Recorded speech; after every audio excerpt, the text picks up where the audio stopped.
Hi today. How's everyone doing today?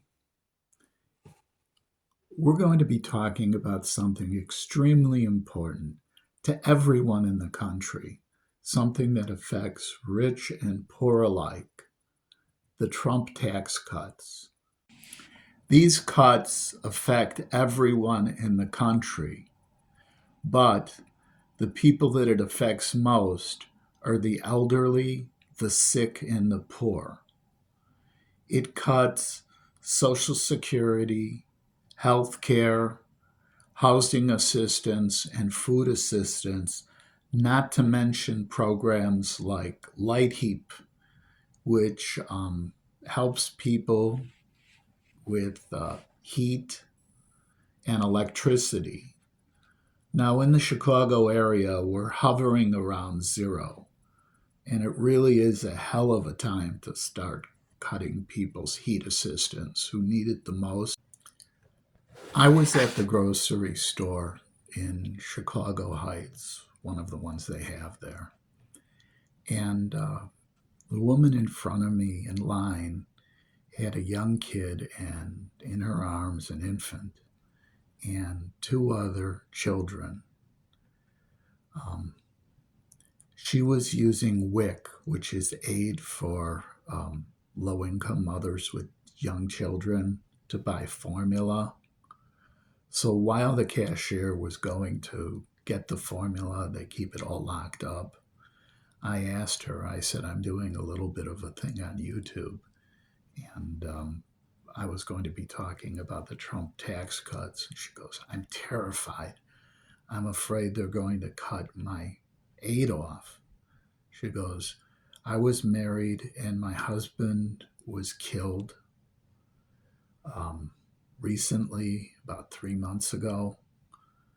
And she goes, she's just starting to recover and she's terrified because she said he had a pretty fair job. He was working construction and making around $25 an hour, which is $800 to $1,000 a week. Um, some weeks a little more, she was telling me. And Social Security and everything was a nightmare to get hooked up with the children and everything. And she goes, with all of her benefits, it's nowhere near what she was getting. And she said her mother's working, so she can't take care of the kids. Daycare is very expensive. Her grandmother, who's not working, said that when her youngest is 4, she'll watch all the kids. So she has a little more than 3 years till she can go back to work, and she's terrified. She said by the time she goes back to work, it'll be election time and things may change again. And she may not have even had to because things may improve with the next administration once we get rid of this guy. Um, the woman behind us, I should say, heard us talking and said, when you finish paying for your groceries, I want to talk to you when I finish. And the woman, you know, I waited for her to finish.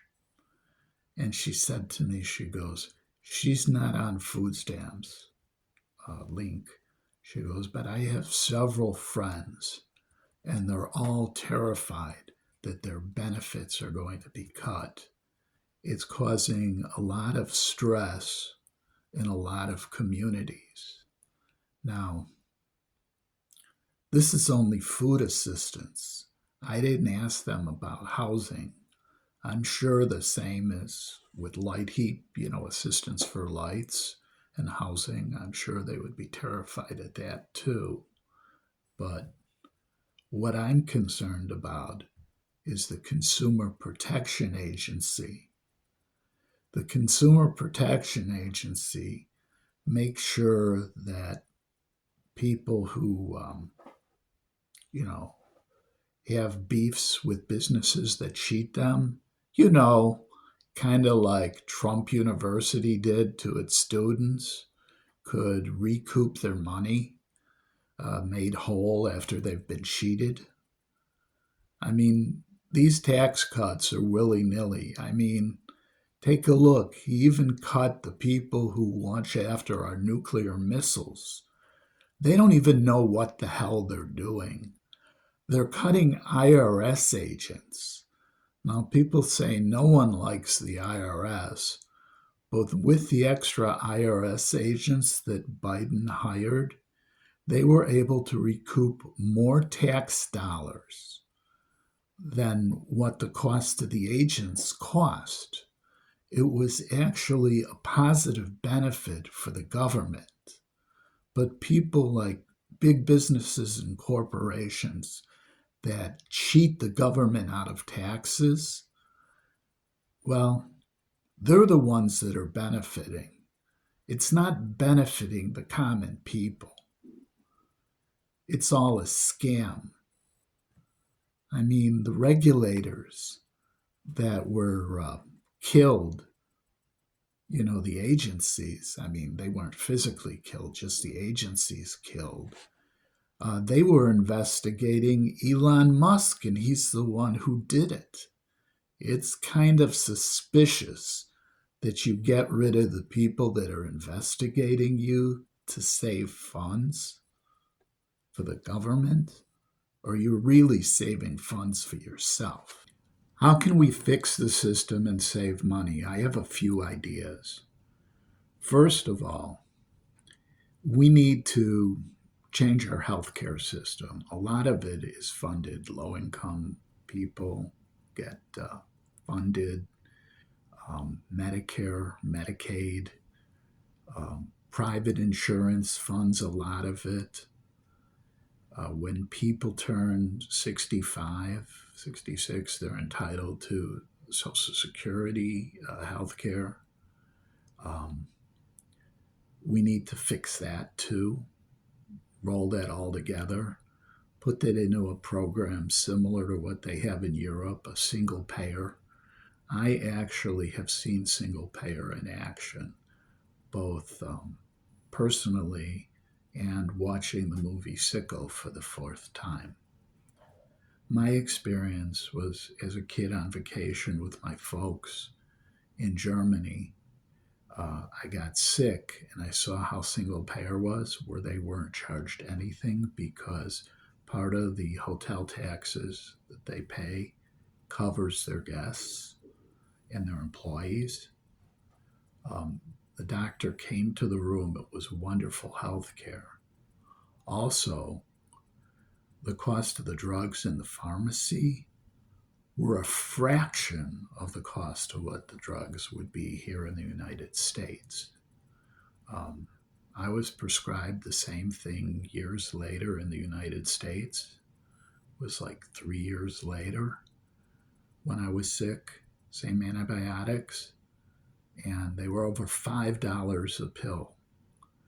The prescription that I got when I was a kid, my folks were commenting that it was like $1, that the Bayer aspirins were like more than 5 times as expensive for 10 Bayer aspirins, which is incredible, which means that big pharma is really screwing us.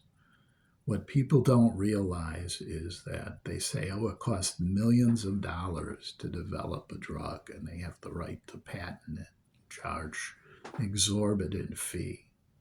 Well, what they don't tell you is in many cases, up to 90% of the cost of the research and development is paid from government grants or grants from places like cancer research or Alzheimer research, foundations or, charitable donations to these foundations that turn around and give them money to develop drugs. It's a scam. It really is a scam.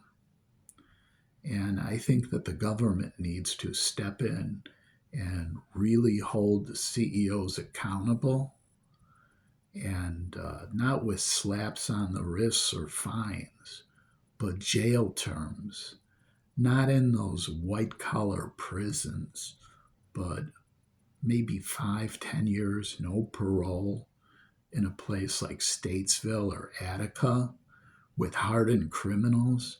I mean, scare the crap out of them. Let them know that if they cheat the public, their ass is on the line. The second way that we can save money and actually get more money into the tax system is by eliminating the unemployment and the unemployment department. I'm not saying that when you lose your job, you get nothing.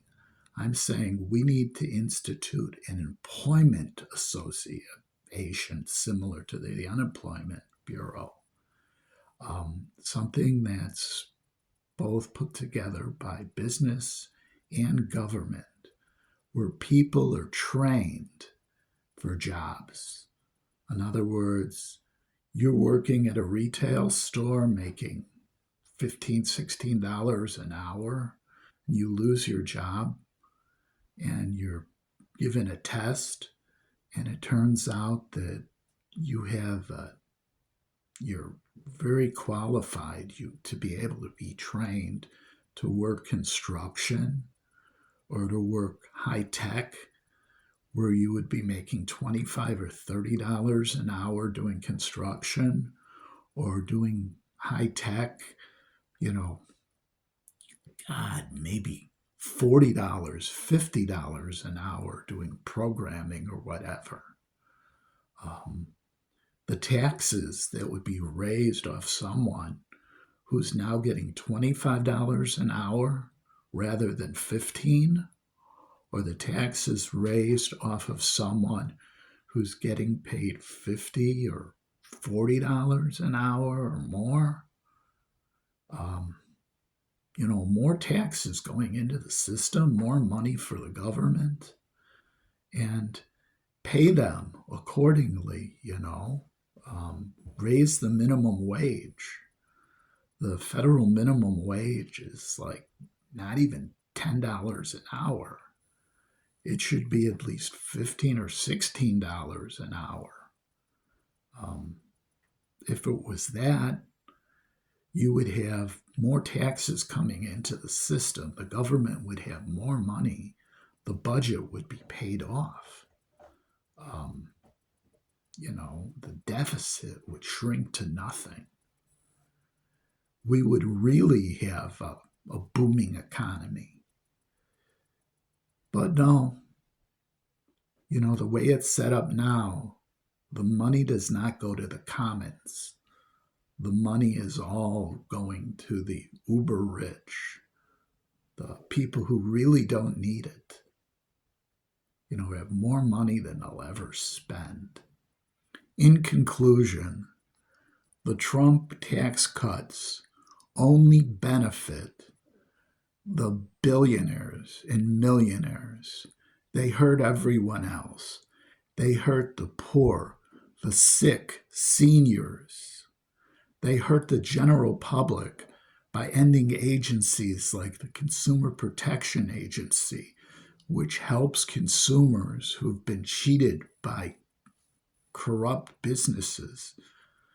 It ends agencies like the FDA, which keeps our food safe. It reminds me of the book, The Jungle, where people were actually getting poisoned from the food supply, where rodents were in it, where people were falling into vats of lard, where the food supply was rotten meat was being sold. Everyone was getting sick from it.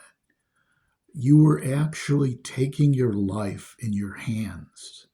Anytime you bought meat or fish, you'd have to inspect it every day. God, if the stuff had the heads cut off and you couldn't see the gills and you didn't know how it was, you could be potentially buying rotten food and cooking it. People were dying sooner. were developing all sorts of illnesses from bad food. Basically, we were poisoning ourselves, killing ourselves. The funny thing about it is the only ones in such a system with it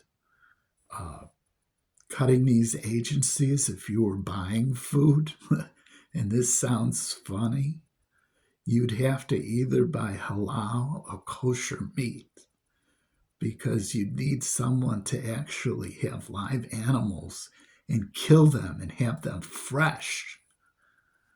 You'd have to go to places where they actually slaughter the animals that day because you wouldn't know how old the food you were getting. And I don't think a lot of people are going to do that.